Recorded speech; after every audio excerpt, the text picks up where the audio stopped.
everyone, Sid here. You know what really boils my blood? Really awesome board games that have terrible how to play instructions. For this, I'm gonna need a volunteer, like willing or otherwise. What the? Sid? What are you doing here? Hey LasherLuke, how's it going? Ever heard of Beserk? The what? You'll see. Wait, what?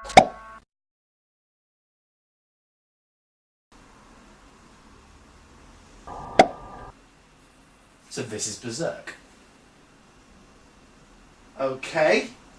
Basically, it's a really awesome two-player card game where you have a few decks to choose from. You have this lovely little board, like the artwork on this board is really pretty, as you can see. And the aim of the game is just to eliminate your opponent. So kind of Magic the Gathering meets chess, almost, is probably the best way I could describe it. So these are your basic decks that you can choose from. So you've got mermaids, or merfolk in general, dragon riders, mercenaries, elves, orcs, demons, dwarfs. Typical fantasy. You can mix the decks together, but the rules on that are a bit complicated, so we won't go into that.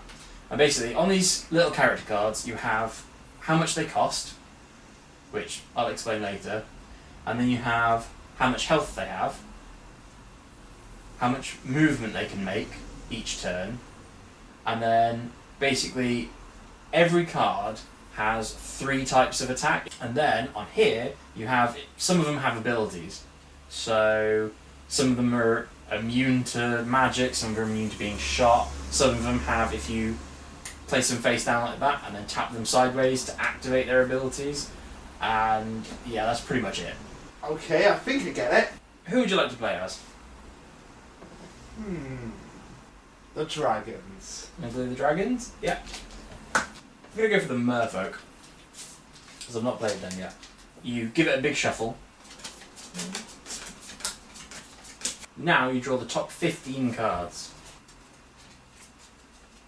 This little card indicates how much gold and silver you have to spend to buy your army from the 15 cards you've drawn. Because we've got 1 realm each, we have 24 gold and 22 silver pieces to spend on buying cards out of the ones we've drawn.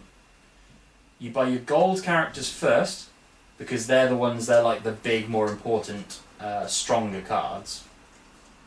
And then if you can't afford or don't like some of the gold cards in there, your gold then becomes silver, so you'll have more silver to spend. And once you've spent all of your money, or as much of it as you can, we then get to lay our armies out on the board. Yes.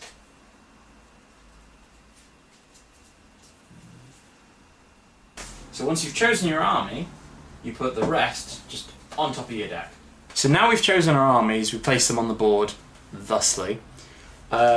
Second player is allowed to have extra cards along the sides on their 3rd row, whereas first player can only go 3, 3, 3.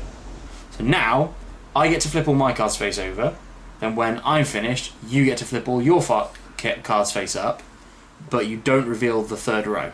But basically they've all got a movement, which is their middle number, and you can move and attack in any way you want.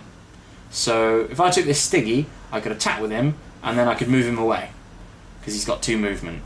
Or I could choose to just move him there, or move him there and there. I don't have to use all of his movement, I don't have to move him. I don't have to attack with him if I didn't want to. But that's basically, you can attack and move with any of them, and once you've attacked and moved, or used their abilities with all of them, or the ones you want to use in your turn ends, and it goes to the next person. Now, some of them have this little symbol here, which is called exhausting. So, say for example, I wanted to use this one's ability, I would tap her like on her side, like you do in Magic the Gathering. So she's tapped to use her ability. Because she's exhausted, if one of your cards was to attack her, she doesn't get to roll defense at all. What? Yeah. So she's completely vulnerable. If say you had a creature here and we're going to attack her, I cannot defend her. However, adjacent creatures that are not exhausted can block for her. Okay? So you've got to be careful who you tap and how. When it comes to attacking and defending, you get 2 little dice. So on your attack dice, you get a little fist symbol, which represents the first number in their attack.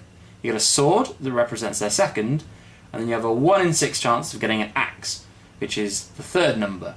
So if I was to roll and I've rolled the axe, this Stiggy will do 4 damage, because it's the third number, to whichever one I choose to attack. However, before I get my attack in, you get to roll your defense dice. On the defense dice, you can make me miss the attack. Nothing happens and I punch you in the face. Or you get to counter-attack, where you will do the first number on your card damage to the attacking creature and my attack won't go through. So I get to punch you in the face, but you just dodge out of the way and punch me back. I put them in nice little neon shot glasses just because it's fun to shake them about and roll them.